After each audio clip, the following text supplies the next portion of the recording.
Hey guys, it's Andrew here. I'm doing a quick review of Halloween Horror Nights 2016. Just came back last night, which was September 30th. So here it is. Enjoy. Alright, guys, house number one. We started with Halloween. This was called Halloween Hell Comes to Haddonfield. Basically, you enter the house, and it starts off right when Dr. Loomis is shooting Michael Myers. Afterwards, as you're going through the house, it continues with the whole story leading off from the end of number one into number two. So of course you got all the hospital scenes, a lot of jump scares with Michael jumping out at you in different costume, even some of the Rob Zombie masks and everything like that. All in all, this was a great house. A lot of good scares. And probably took about 5 minutes in line because that was the first house we did, so not that bad, but I'm sure by the end of the night it was much worse. Okay. After the House of Halloween, we did the Academy of Villains House of Fear show, which is basically the Halloween Horror Nights intro show. It was awesome. Took about 20 minutes, but it was basically a dance show with loud music, pyrotechnics, stuff like that, choreography, dance show, funny stuff, and very good. The performances were amazing. It was like a group of 20 guys and girls jumping around and everything, but very, very cool. It's probably the best part of the whole experience. House number two was Krampus, which, if you hadn't seen that movie, it's amazing. It is a Halloween themed around Christmas time, but you enter the house and you have all the scare creatures decked out from the movie Krampus. There's even parts walking through the house in the kitchen where you have the gingerbread men jumping around and doing a bunch of stuff in there. The actual Krampus character himself is spread out throughout the house, which is very cool to see. The props for that house were probably the best, and that one might have been one of my favorite houses, but definitely check that one out. All right, guys, house number three, the Tomb of the Ancients. Basically, you enter the house. It looks like you're entering through some catacombs. A lot of cool props in that one as well. But I guess definitely if there was a house that you could spare to miss, it would be this one. But still try to give it a go. It was very neat. More like again, just like walking through catacombs and a bunch of things jumping out at you, and all in all, it was just all right. That one was just okay. Texas Chainsaw Massacre was house number four. This one was one of my favorites. I'm a huge fan of the movies. Basically, you enter through the house, and it's just like going through every single Texas Chainsaw movie, which was very neat. But they had the chainsaw dude dressed up from different costumes for all of them, from some of the remakes all the way to the original Texas Chainsaw look, and through the Matthew McConaughey version as well. But that one was very awesome.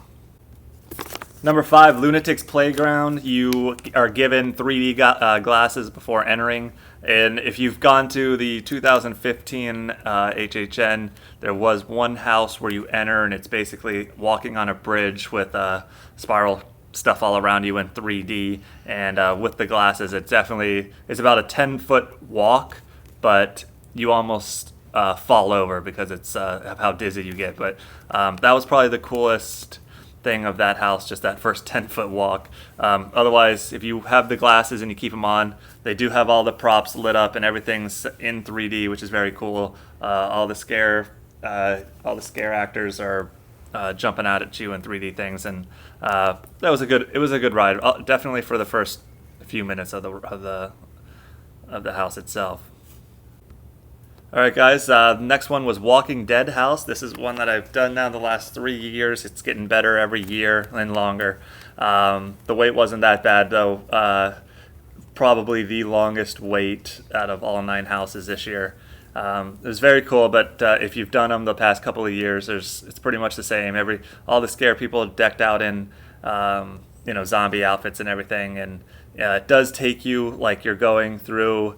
If you follow the Walking Dead show from the very beginning with the do not open the doors and the zombies zombie hands coming out from the hospital all the way through Terminus and leading into Negan's parts now. So it does do a good job kind of going through the entire series of Walking Dead. It's very neat.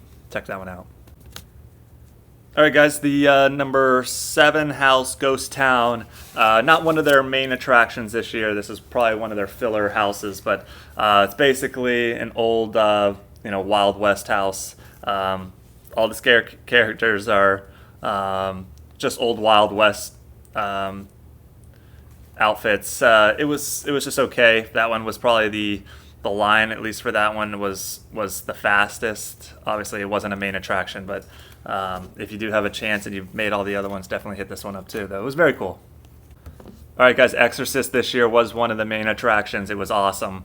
They did a very good job. All the props were great.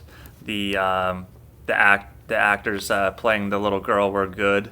They even had good animatronics, the head spinning around and everything like that. The priest in there was awesome. Everything was good. Definitely a must-see if you go this year. The Exorcist, very kick-ass.